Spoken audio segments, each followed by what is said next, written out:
How's it going, everybody? Welcome to my fish room. We're currently sitting at 535 gallons. That's 535.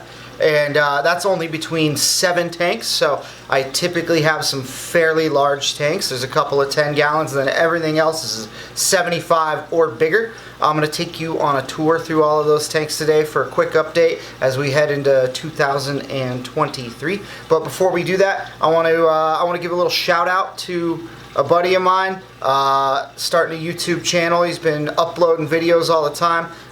His name's Johan. I would share his channel here. I'm not really sure about sharing a kid's YouTube channel with adults, and the vast majority of my audience is adults. My small dwindling audience, since I don't ever upload anything. So I'm not going to directly share a link to his YouTube channel here. I just don't know that I'm comfortable with that, and I haven't talked to his parents about whether or not they'd be comfortable with that. But Johan, keep up the good work. Keep practicing. Every video you upload is another bit of practice, and you'll just get better and better every time. And I'm sure you're going to be able to accomplish whatever it is you want with uploading your gaming videos to YouTube.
This is my second 75-gallon tank, and as you see here, there's a lot less activity going on. This also breeds an armored catfish, a bristlenose plecostomus, but these are referred to as a lemon blue-eyed colorway. These guys are very bright yellow, and they tend to have, as the name would suggest, bright blue eyes.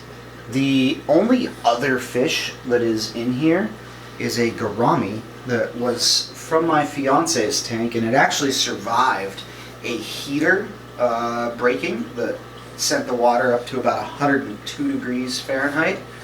So everything else in the tank failed to make it through the next couple days, but this gourami is still alive and kicking 2 years later, and he kind of gets his own little domicile now.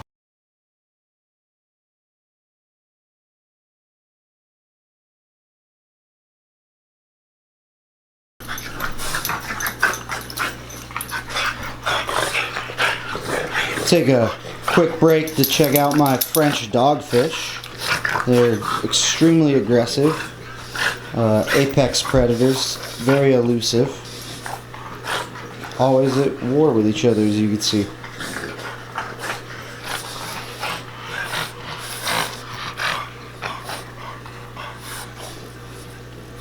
Stop looking so proud of yourself.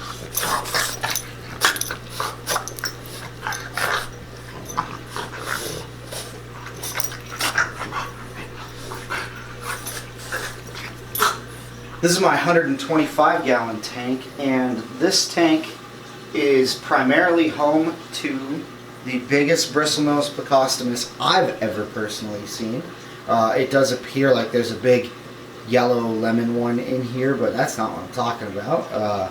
This big brown guy in this back corner, Odorous Urungus, we call him, from the band Guar. He's easily 2-3 times as big as your average full adult breeding male that we'll see. But the main purpose of this tank is actually for the Fahaka puffer that's in here. And right now he's a juvenile. You can't really see him from a distance. You got to get up close. But he chomps down on little pest snails and all sorts of things. He'll actually eat vibrobites even, but with puffer fish, you know, they grow front teeth like a rodent, and they need to trim those teeth, otherwise it can be damaging to them. So they'll typically eat some form of shellfish. But a harder pelletized food when they're juveniles can usually get the job done also.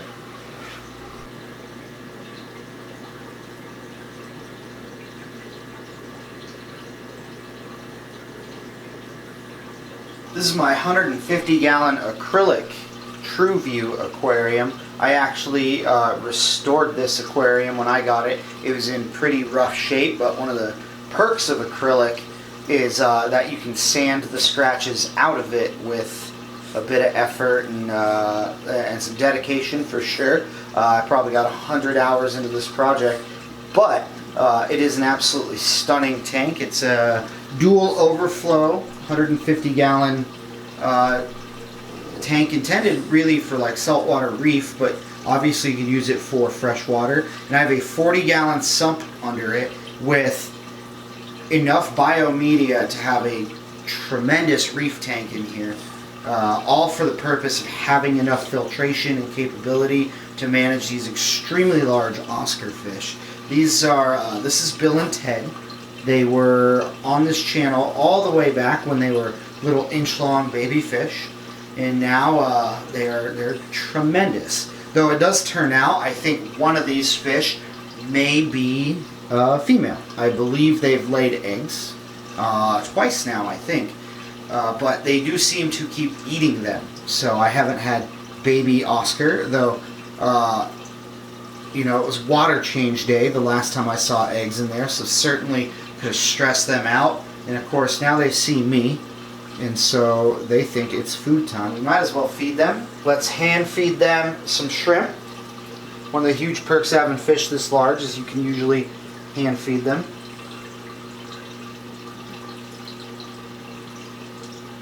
So who wants in on that?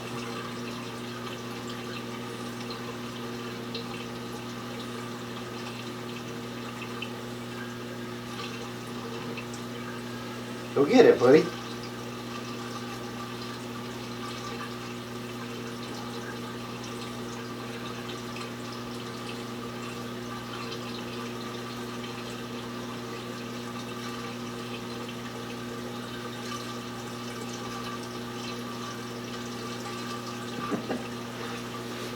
Sometimes they're a bit skittish with eating the shrimp, but you see, very fun fish. Very huge. There's an adult male hand. Well, easily bigger than my hands.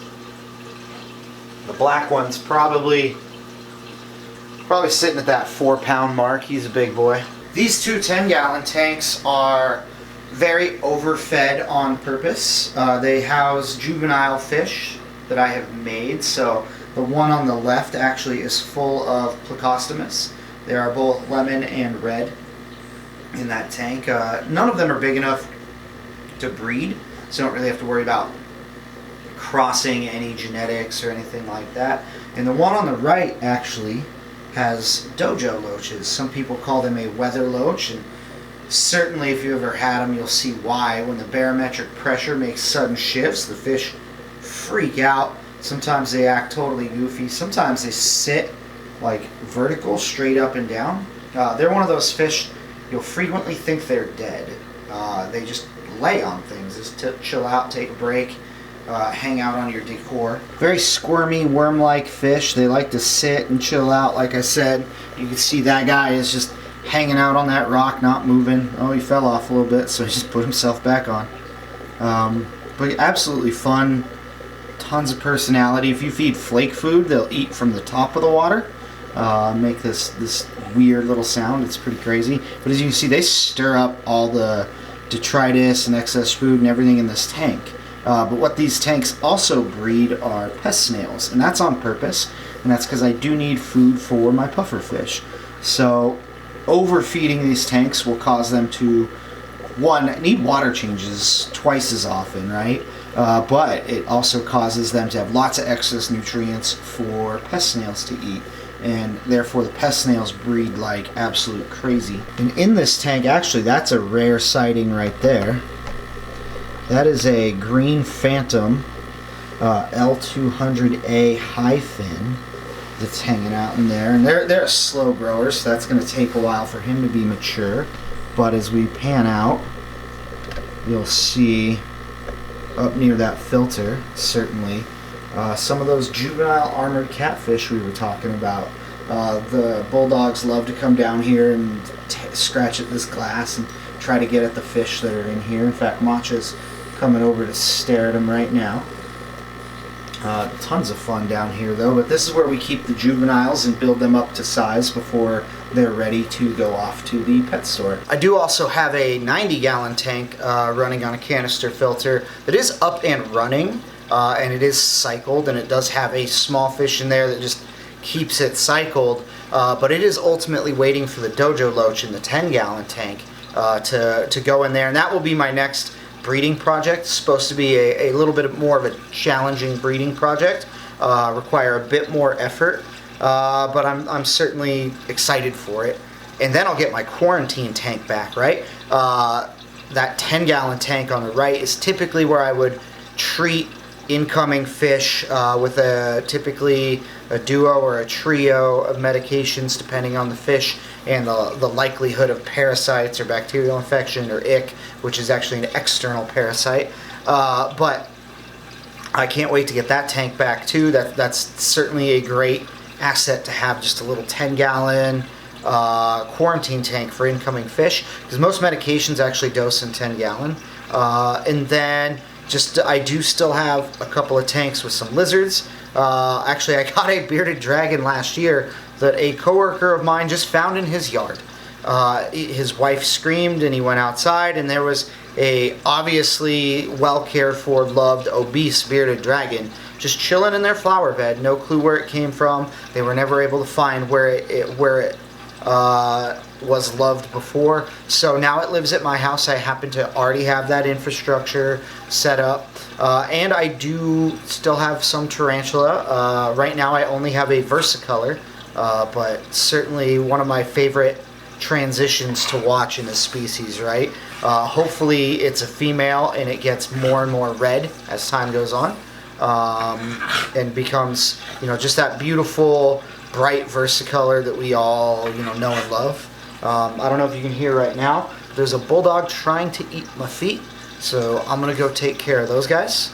And I hope you enjoyed the update on this fish room here. I will be going back through and deleting some old videos, some videos that are, some of my videos are so old, they're in not even 720p, I think they're in like 360p, they're that old. And my first HD camera, 720p was HD at the time, right? And so the resolution doesn't hold up. A lot of them are vendor reviews for vendors that don't exist anymore, tarantula vendors and feeder vendors and stuff like that, which does go to show how tough some of those businesses can be, right? Not everybody sticks around for 20 plus years, and then certainly you just get tired and burnt out on what you're doing.